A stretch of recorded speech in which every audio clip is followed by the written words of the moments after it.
Catholic Views. I'm your host, Renee Kranz. Today's show is going to be a little bit different than normal. Usually we have Biblical Bites with Dr. B on first, but Dr. Bergwald is out this week. So we get a little bit longer interview, which is good because we have two lovely gentlemen sitting in the studio with me. I don't have an audience. I have Father James Morgan, who is the rector at the cathedral here. Thank you, Renee. Nice to be here. Yeah. And Dr. Jared Ostermann, who is the director of liturgical music for the cathedral.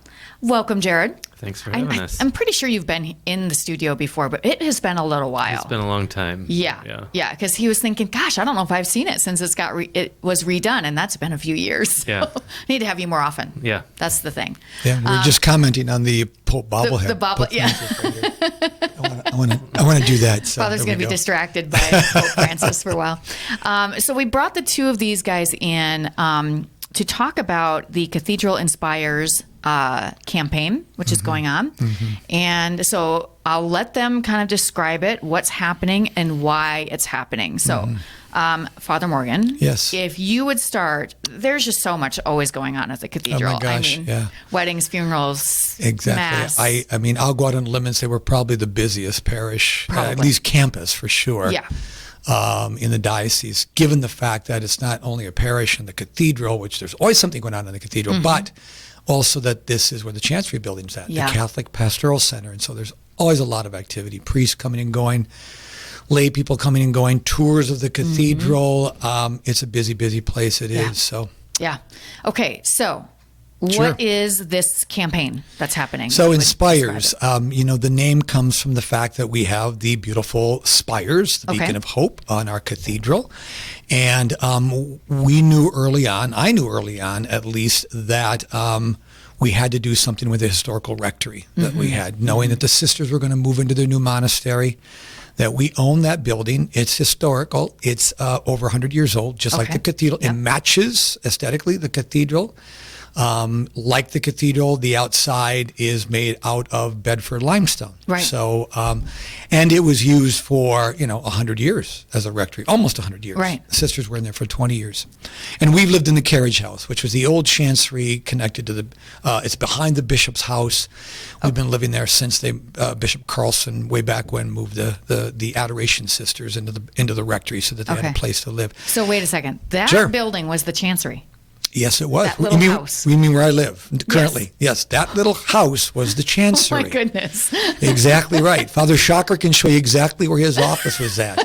And it's the back doors. In fact, they're industrial doors and windows. You can see where the front door used to be, and people would come in. I had no idea. Where the bishop's garage is actually a parking lot. There's a parking lot. You walked up these little steps and then sidewalk and into the door. And there was a receptionist, secretary. There was Father Shockert. There was three people who worked there. The Vicar General. I think Bishop Dudley was upstairs or something. And then there was a bookkeeper, an accountant. And the safe is still in there, by the way. Wow. It's an old safe. Wow. It's our food pantry right now. But anyway, yes. So the rectory was a given when I came as the rector of the cathedral in 2015 and had a conversation with Bishop Swain. We knew that we had to restore that. We did not know if we'd restore it back into a rectory or if it would become something else, if we'd repurpose it. But after studying it, for so long, I mean, there's just no doubt, and asking many, many people, there was no doubt that it has to be a rectory again. And not just a rectory for the cathedral priests, but this whole idea with, as I said, the amount of traffic coming in and out of this campus. We developed this idea, and it's not my idea alone, but this idea with the help of others, that we needed a place that would be a house of hospitality for priests. So we're putting everything back together the way it was. So dining room, kitchen, all of that, where it was. The sitting room. Well, the only thing that might be new is where there used to be sort of a sitting room or a television room, we're actually making that into a chapel. Oh, it's very, very difficult for us as priests to find a quiet place because I can't walk into the cathedral without somebody wanting something from me or getting my attention. So we need a place where we can meditate and pray contemplatively and do Mass on our day off. So we are adding that, but all the bedrooms will be the same, and then there'll be guest bedrooms up on 3rd floor for priests that want to come and stay. So there's 3 floors over there. There's actually a basement, so there's 4 floors. Okay. Yep. Okay. There's a lot there. And everything needs to be redone. Everything is 100 years old. So we're talking mechanical, HVAC, plumbing, wiring. The new roof, they're working on the roof as we speak. And they're adding a garage. And we're adding a garage. Yes. So we're taking one of those flat top buildings, which was an addition in the 1940s, and we're knocking out, 2 walls, and then we're extending it and putting and building the walls back up again, and then putting limestone back on piece by piece. Nice. So it still has that historical look. Yeah. So I'm only familiar with a couple of rooms over there. Of course, the TV Mass room is kind of right behind the sacristy. Exactly, there. yeah. And then there's that St. Joseph room. So does that stay the same, or does that turn to something else? But they are, they have to remodel that because there's so much water damage. Yeah. So they'll remodel it, they'll restore it, they'll renovate it. It will still be a meeting room. Okay. And it'll be a gorgeous meeting room. Which you'll need. Well, which we'll need, because we, as you know, we held so many different events or meetings in that place from different parties that we need that as a meeting room. Absolutely. Yeah. Okay. So that is that's not the rectory. only part. Yes. Yeah. And so, it's historical, first of all. I mean, and the why has to go beyond the practicalities. Yeah. I mean, if you ask me, what am I going to enjoy most about moving into that new rectory is the fact that it's connected to the cathedral. Yeah. And I don't mean to be a wimp, but I don't have to, in the wintertime, walk, a whole block from where I live. Or in the rain. Half a block in the rain. And then, have to, we're right there. Right. And so, and Sunday we can be listening to Mass and come out when we need to come out for Holy Communion. Yes. It's just going to work out so much better. And, and we'll be back in the place which was intended for priests from the very beginning. Yeah. That's the key. Yeah. And we are the cathedral, and so we need to live up to that identity. Yeah, absolutely. And that standard. Absolutely. And I understand the carriage house is not super conducive to regular living. If we weren't doing this, we would have to actually redo that whole thing. Yeah. So one of the two of them has to be redone. Exactly. Might as well get the cathedral all open. Exactly. Okay. So there's a second piece, which is the organ. The organ. Yeah. Okay. So do you want to tell us about that, or should we have Jared? Let me just preface it, and I'm going to have Jordan step in. So the organ, to Jared's credit, when he came in, he had inspections done on our organ immediately, because and I'm going to call him this, and he's so humble, but as a premier organist, and that's what he is, a PhD in organ, one of the few around the country.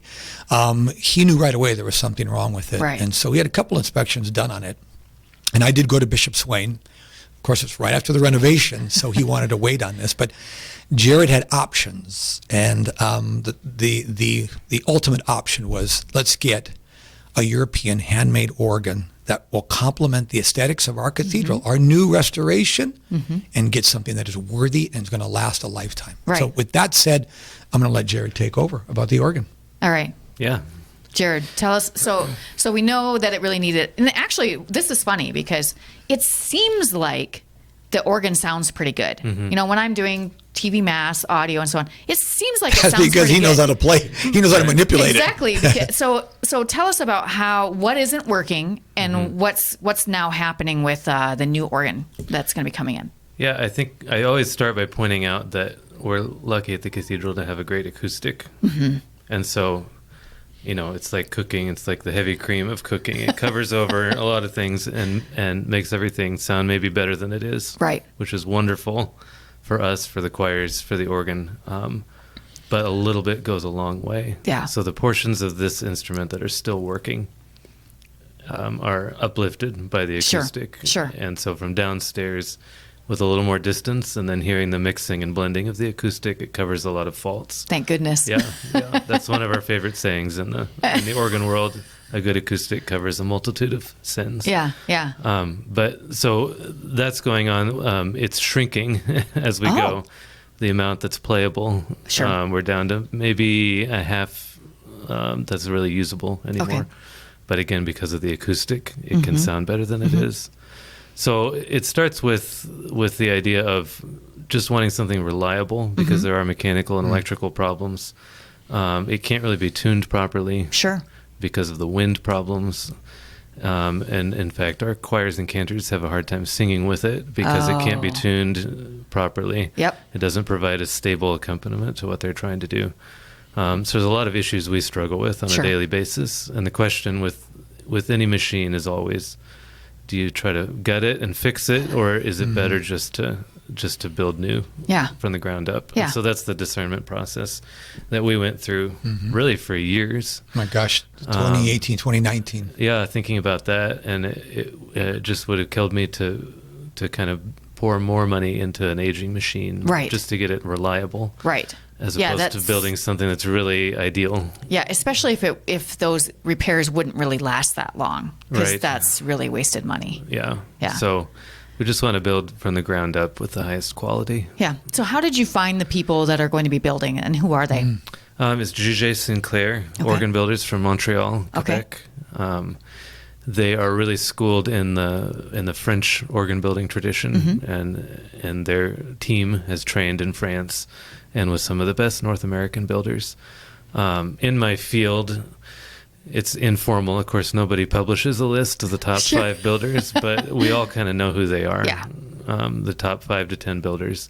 So I started with that list in mind, did a lot of visits around the Midwest, and whittled that down to 2 finalists. And then we had visits from those finalists, and the organ committee looked at and visited organs from those 2 finalists, and then did a pretty intense look at the contract proposals. And we really felt good. We felt good about both of them, but we felt the best about J.J. Sinclair. And they only do, the way I understand it, like they build only one organ at a time. Exactly, one at a time. So their whole team is building an organ right now for the Richmond Cathedral, Richmond, Virginia. And then they'll switch to us towards the end of this year, beginning of next year. And how long will that take? It'll be about 1.5 years of total involvement with our project. And there's even starting some small things right now, actually. So do they build it into the cathedral, or do they build it wherever they are and then bring the pieces? They'll build it in a shop. It's a high ceiling shop. They'll actually build the entire instrument in the shop. We will visit it and play it. It'll be workable in the shop. And that's how you know everything's ready to go and working. And then dismantled extremely carefully, piece by piece, packed into a moving truck and brought here from Montreal. And then rebuilt in the cathedral. And will there be, maybe you don't know this yet, are you guys going to do like a big special mass for the new organ and bless it and everything? Yeah, we have a whole plan of events that we'll do in terms of the inauguration of the new organ in the cathedral. So concerts and masses and, there's a plan that we have. We have a schedule of different events. So there'll be things for people to go to. Yeah, exactly. Yeah. There's a blessing for an organ.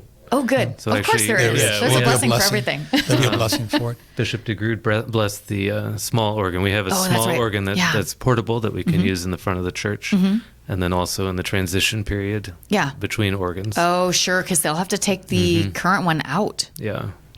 So that came last April, and Bishop DeGrood blessed it, and we had a concert. If the audience is wondering why a French organ maker and why I went to a French family to do this, it's because our cathedral is French architecture. Is a Frenchman who designed it, Emmanuel Mascaret. So the whole inside of it is called French Romanesque. And so we wanted something to complement that. They weren't the only family that we interviewed, but in the end, they're the ones that won out just because they understood. When they walked in and looked at it and they said, oh, this is ours, we know this. And they're right. I mean, the proposal that they gave us and the plan that they put together was just perfect for to complement the architecture. Okay, good. If you just joined us, we're talking to Father James Morgan and Dr. Jared Ostermann about the Cathedral Inspires campaign. So, Father Morgan and Jared, if you want to jump in on this at all, please do. But why is this an important thing for Cathedral Parish, and why is it important for the diocese as a whole? Again, I go back to the fact that we are the mother church of the diocese, that we have an identity. Not just in the Diocese of Sioux Falls, but an identity in the whole state and in the region. Yes. We have people that come to visit our cathedral from all over the world. And people rave, first of all, about our sacred music program. When they hear our masses and our liturgies, Jared will tell you this, we live up to a higher standard, and we have to, because we want to. I have a saying through this campaign in raising the money for both of these projects.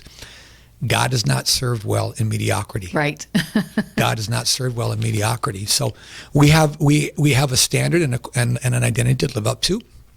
And because we're not just it's a parish thing, but it's also a diocesan thing. Yes. We're the mother church of the diocese, Yes. and so it's just not our cathedral.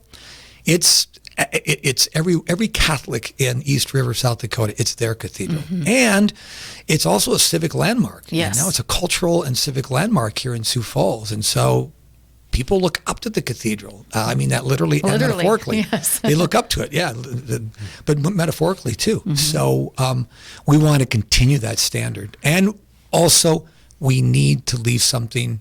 It's a legacy. We need to leave something for those who will come after us. Absolutely. That's probably one of probably the most important thing. Yeah. A beacon of hope, not just for the people, for us here in the present, in the here and now, but for our children, our children's children, and every generation that comes after that. Yeah, for sure. Yeah, there's a lot of mediocre buildings and very boring architecture out there. My husband's an architect. Of course, he never does anything boring. Sometimes the client is more in control than he is. Of course. You need beautiful things like that, not only to draw our attention to God, but to just draw people's attention away from the mediocrity of life and to something else. Beauty stirs the soul. Yeah. Beauty stirs the soul. And I think about COVID and how many people watched Mass, the Bishop's TV Mass was huge. Oh my during gosh, that time. TV Mass, live stream. And we still get emails from people in the Philippines and Australia and South America. We have a huge audience in the Philippines, all over the in world. California. Huge. I get emails from this one woman, I think we're on a first name basis from the Philippines. But the people who flew in after COVID and said, we saw this on television and we had to come here. They flew from California. They drove up from Texas just to go to Mass on a Saturday evening, the Saturday evening Bishop's Mass, the one that's televised, taped, and then televised on Sunday morning. Yep. Because our cathedral's famous. Yes. I mean, it's just famous. Yeah. Well, and frankly, the our TV Mass is also a higher standard than most. It is. So, and part of that is from the renovation. I would agree with that. Yeah. So I Jared, would just go add ahead. to that. Yeah, with the organ, our organ consultant, Dr. Kevin Vogt, has a saying that when you build one of these instruments, it's an architectural commitment to excellence. And so part of what we need is a better instrument now for us, but also what we're leaving is an organ that's going to call future musicians. You can't ignore it. Right. When you see that and you're a musician, you need to practice more. You need to raise your own game to live up to that instrument. And the other thing I'd point out is with young people, it needs to be an instrument that is inspiring, that interests them and makes them want to play it. And then when they actually sit down at the bench, it should be a great experience and not kind of a clunky machine that doesn't sound very good. Yeah. And that's the connection point where you get your future church musicians, your future organists. We need something that's going to add to that, to nurture that, and not be an experience that kind of turns them off of that instrument down the road. You're asking someone to give up years of their life and countless hours of practice, maybe a different life plan, different major at college, it's got to be a pretty inspiring instrument to do that. There are just a handful of professional organists, really, in I think in the country, but certainly in the region. And this leads us to another element of this, another facet of this campaign. Because when you do these campaigns, you have to be visionary. You have to think about, you have to comprehensively about the whole picture. Right. So. Organ, rectory, but we're doing endowments so that we can maintain those so that we don't get into situations like we have in the past. Right. To maintain both the rectory, to maintain both the organ, plus an endowment for sacred music. Yes. Jared has taken this program and he's upped it like about 5 notches. And so we want to continue to be able to do that. So I wanted to talk a little bit about the children's sacred music program that is built into this, is also built into this campaign. Yeah, please, that'd be great. Yeah, it's actually the other third of the campaign, so it's a huge component. I think a lot of people aren't aware of this because I did forget about that part. So yeah, please. Yeah, in order for us to be able to hire a full-time assistant, so that's the final third of the campaign, is building up that endowment and the financial ability to do that. And that position is going to be partly to help me because it is a busy place. But we're envisioning it at about 75% to be focused on children's choirs. Oh, wow. And to give something more formalized, more regular during the week that's available to our own parishioners and also anybody within driving distance of the cathedral.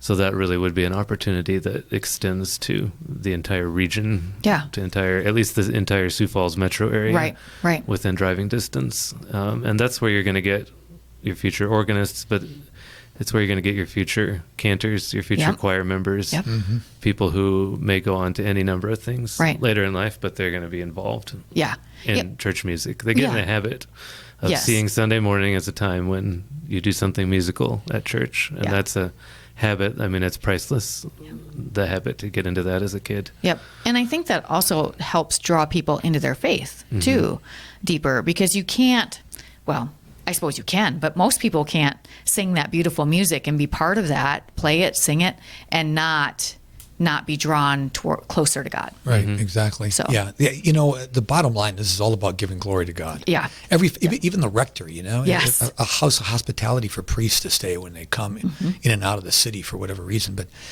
that's foremost. This has to do with somehow giving glory, you know, giving greater glory to God in all of this. For sure. Jared, what are you most looking forward to with the new organ? I mean, besides not having a broken organ. Besides it'll work. I think a lot of people assume that it's going to be just loud, and that's what I'm most looking forward to, because it'll be enormous and impressive. But really, I'm looking forward to just the entire range of sounds and colors, your preludes, your quiet communions, the ability to have beautiful sounds at any volume. And actually, the quietest sounds are sometimes the most beautiful on the organ. So I'd say that, and I look forward to, I have a lot of music I can't play on the current organ. Okay.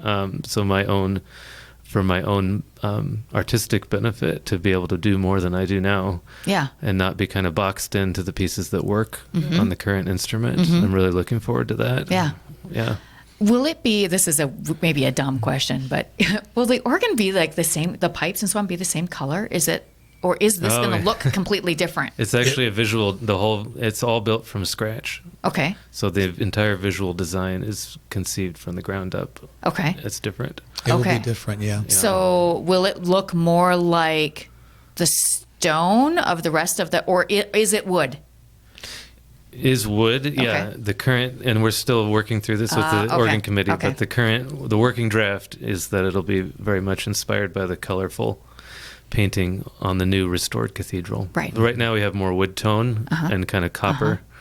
And the current working draft is inspired by the white, gold, gray. That's all through the nave ceiling and all through the arch that's around the organ. Yep.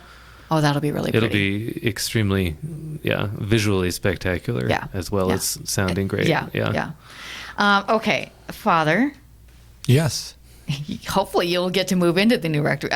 Assuming you are still rector of the cathedral, which you never know. You never know. The bishop could, you know, and I took a vow of obedience, so I'll go wherever he sends me. That's just but assuming you are still rector, what are you most looking forward to with the rector, besides not having to walk in the snow? Like, and how will it aid, like, just fraternity with the brothers?